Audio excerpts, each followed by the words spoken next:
Alléluia. Je vous salue au nom tout-puissant de Jésus-Christ de Nazareth. Est-ce que tu sais que l'inquiétude est un péché? L'inquiétude est un péché.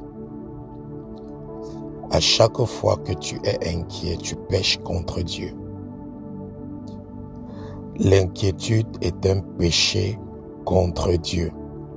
Parce que l'inquiétude est une insulte envers Dieu qui a dit à sa créature, qui a dit à sa création, ne vous inquiétez de rien. Ne vous inquiétez de rien. Que ce soit dans l'Ancien Testament, que ce soit dans le Nouveau Testament, à plusieurs reprises, que ce soit l'Éternel, que ce soit ses anges, que ce soit Jésus-Christ, ils ont commandé, ordonné aux hommes de ne point s'inquiéter, de ne point être dans l'inquiétude. Lorsque tu es dans l'inquiétude, alors que tu es un enfant de Dieu, par ton inquiétude, tu es en train de dire que Dieu ne peut pas résoudre ton problème. Par ton inquiétude, tu es en train de dire que ce qui t'inquiète est plus grand que Dieu. Par ton inquiétude, tu es en train de démontrer que Dieu est plus petit que ce qui est en train de te rendre inquiet. C'est pour ça que l'inquiétude est un péché. C'est pour ça qu'à plusieurs reprises, Dieu nous rappelle, ne vous inquiétez de rien. Ne vous inquiétez de rien. Tout ce qui vient t'inquiéter a un seul but, c'est de te faire pécher contre Dieu. Et toutes les fois que tu t'es inquiété, tu dois te repentir. Parce que si tu ne te repens pas de cela, aux yeux de Dieu, tu seras un pécheur. Parce que beaucoup de personnes ignorent beaucoup de péchés ou beaucoup de choses qui sont considérées comme des péchés aux yeux de Dieu. Et lorsqu'ils font la repentance, ils ne demandent pas au Saint-Esprit de les aider à se repentir. Ce qui fait que lorsque tu ne demandes pas au Saint-Esprit de t'aider à te repentir, il y a des repentances dont tu ne vas jamais faire parce que tu es ignorant de ces péchés. Et ces péchés vont rester comme des bases sur lesquelles le monde des ténèbres va se tenir pour résister contre toi, pour s'opposer au plan de Dieu dans ta vie.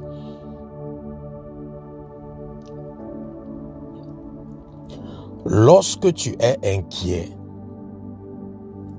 tu es en train de dire à Dieu que ton problème, ton défi, ton challenge, ta condition, ta situation est plus grande que lui.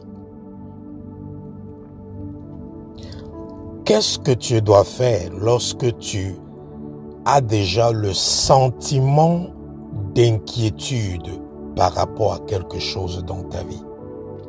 Qu'est-ce que tu dois faire lorsque tu constates que tu commences déjà à vouloir t'inquiéter par rapport à quelque chose qui se passe dans ta vie ou par rapport à une situation à laquelle tu es confronté? La Bible nous donne le médicament pour traiter toute inquiétude, pour guérir toute inquiétude. Et ce médicament, c'est tout simplement Philippiens chapitre 4, verset 6. Philippiens chapitre 4, verset 6 dit, ne vous inquiétez de rien. Ne vous inquiétez de rien.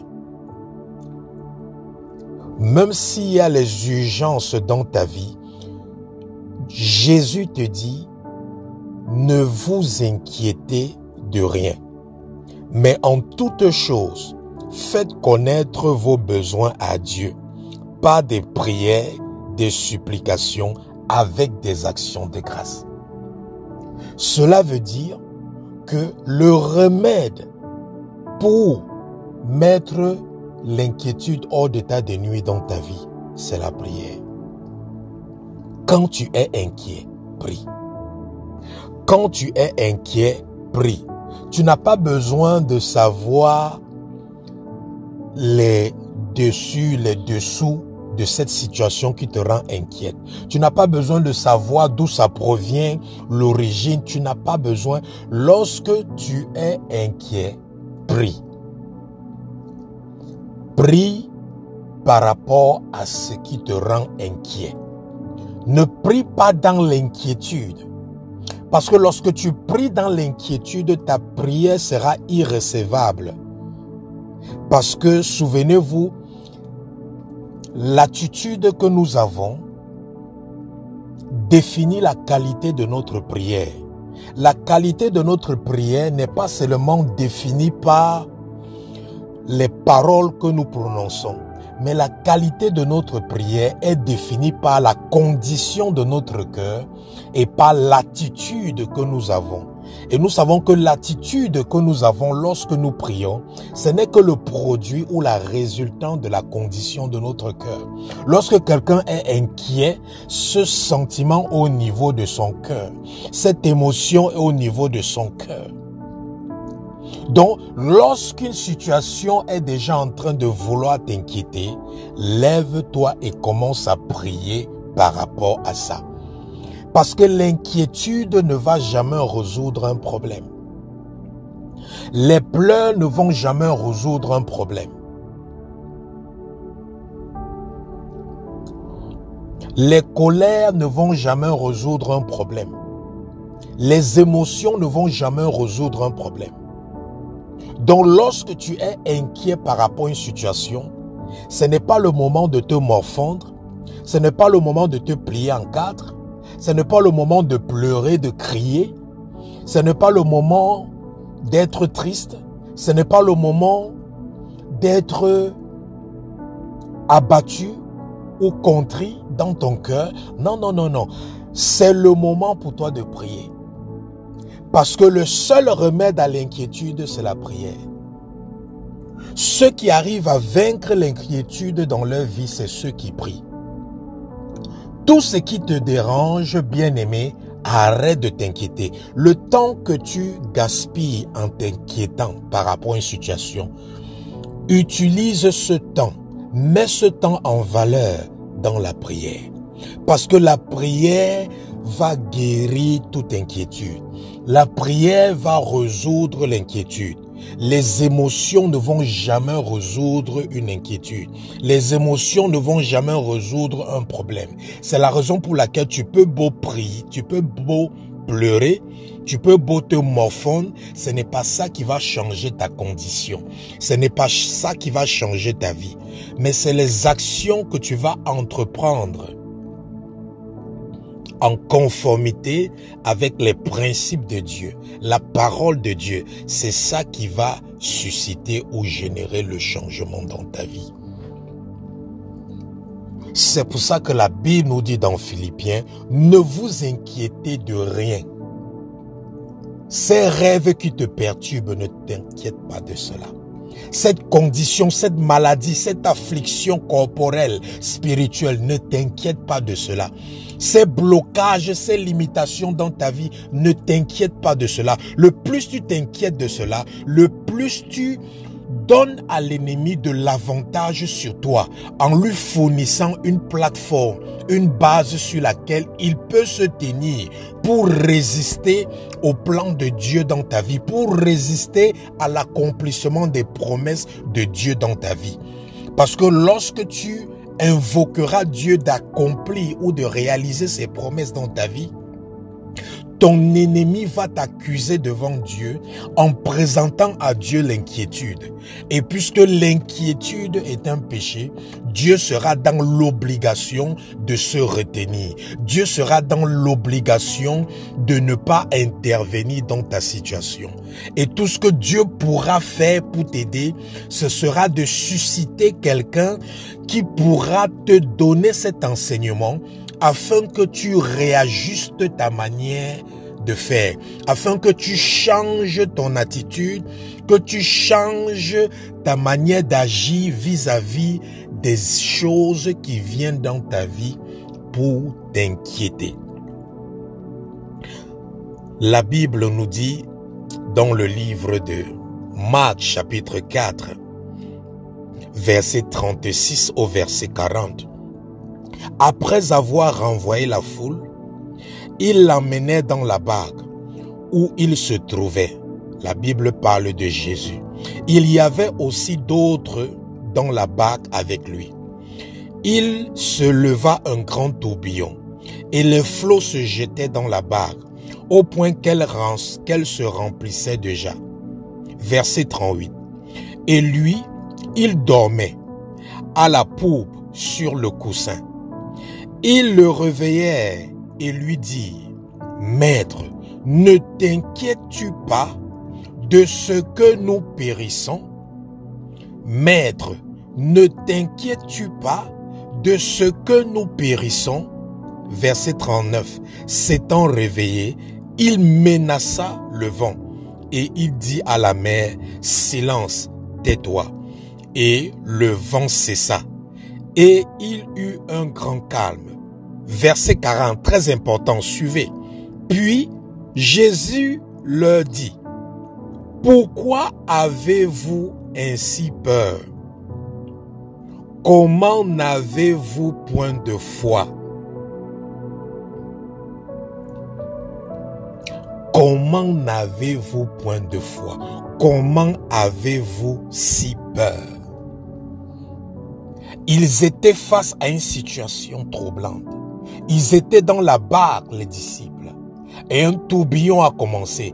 Et les eaux commençaient à remplir la barque. Ils ont commencé à paniquer. Ils ont commencé à s'inquiéter. Au lieu de se lancer dans la prière, au lieu de s'engager dans la prière, ils ont plutôt cédé à la panique. Ils ont plutôt cédé à l'inquiétude. Et lorsqu'ils ont réveillé Jésus, Jésus a constaté qu'il y avait une situation, qu'il y avait une attaque, qu'il y avait une intempérie, qu'il y avait une calamité qui s'apprêtait à s'abattre. Jésus n'a pas pris un instant. Il n'a pas perdu une seconde.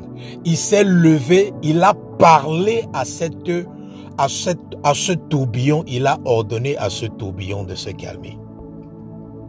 Comment est-ce que Jésus a résolu ce problème qui est venu inquiéter ses disciples?